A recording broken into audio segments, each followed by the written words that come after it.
Now we're here today to try and cut our way through the jungle that is rigging. Now if we're lucky, we're hopefully going to find one of the top predators, the real free ride king out there, the T4. So if you just follow me, stay quiet. I've got something.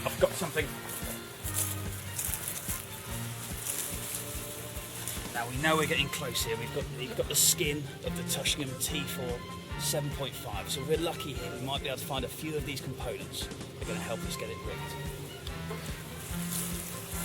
Here we find the boom of the T4. 2 meters 10 long, so we're going to hold that.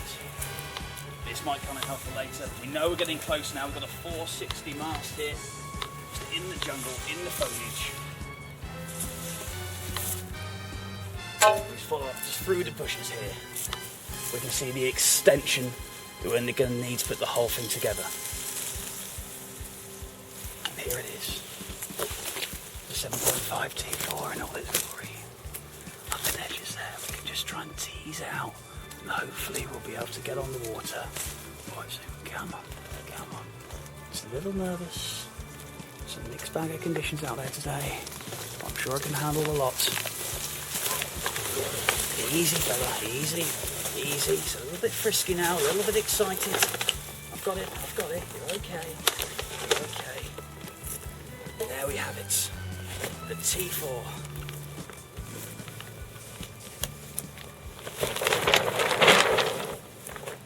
Let's get it rigged.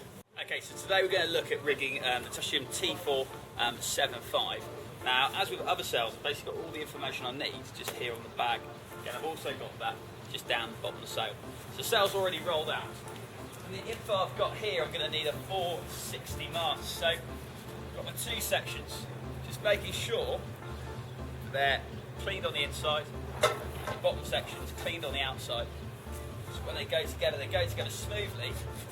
And hopefully they won't jam when I try and take them apart. Okay, in terms of sleeving the sail now, just going to pop the mast up the luff.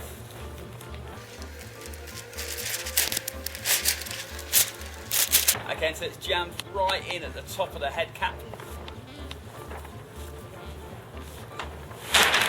And pull that all the way down. Now the mast isn't quite long enough on its own, so I'm going to need my extension.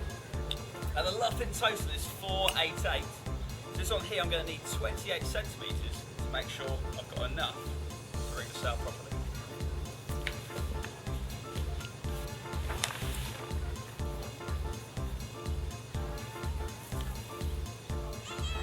Okay, because I've got a pulley hook, I can simply just rig and go.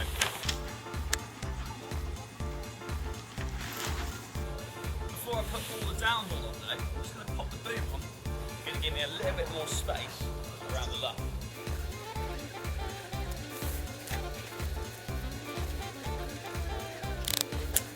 Okay, I can now put the rest of the downhaul on once I've got that boom on.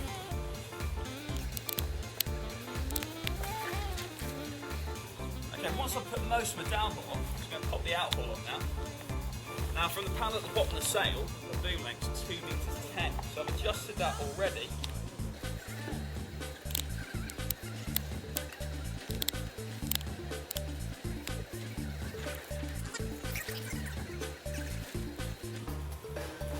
Good to go. Okay, what we're going to look at now is a few tips on some tuning, just to make the most out of the sail while we're out on it. Okay, so before I even look at how much the leech has flopped off or worry too much about my outhaul setting, I'm just going to look at a couple of different bits and pieces. So at the moment you can see that these top 3 battens, they've all pulled clear of the mast, so they're going to rotate fairly freely. But these battens, as they come further down, they actually overlap the mast, setting a lot of the sail shape. What I'll make sure though is these battens that are further down, they're not much more than halfway around the mast itself, and that's going to mean it's going to start to rotate, and that's before I put the outhaul. Okay, looking at the leech of the sail now, you can see from the top panel, we've got this massive sort of D or V shape that comes into the sail. That progresses a little bit to the second panel, and there's only a very, very small amount that comes into the third panel down. As long as it comes into those top 2 panels, down to the 3rd batten, we know we've got enough downhaul on the sail. Okay, when I set my outhaul, I've got a few different options. The one thing with the T4 is it's got a huge wind range on it, which you can help the sail cope with it by just adjusting this outhaul setting slightly. So if I pull on a little bit of outhaul to begin with.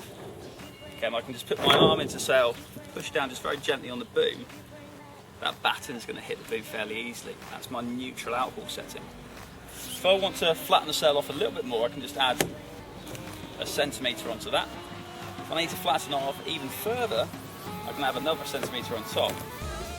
And extreme situations where I need to try and depower the sail as much as possible, but before I actually start to go down to my downhaul, I can add an extra centimetre to really flatten it off. And you can see there, that sail's much flatter now and it's much harder to push that batten down towards the boom. Okay, the last thing to have a look at is your batten tension. Now, wrinkles on the sail normally points to the problem, and you might be able to see at the moment there's a few wrinkles around this batten.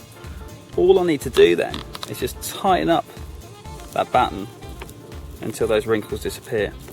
As soon as they've disappeared, that should be tight enough. If I keep going though, that's going to make the batten start to S, and it's also going to start to stretch the panels. So it's worth making sure you haven't over-tightened your battens, just get those wrinkles to go away. All in all then, that should be hopefully good to go. And with a little bit of tuning to your sail, that T4 is going to do you across a massive wind range.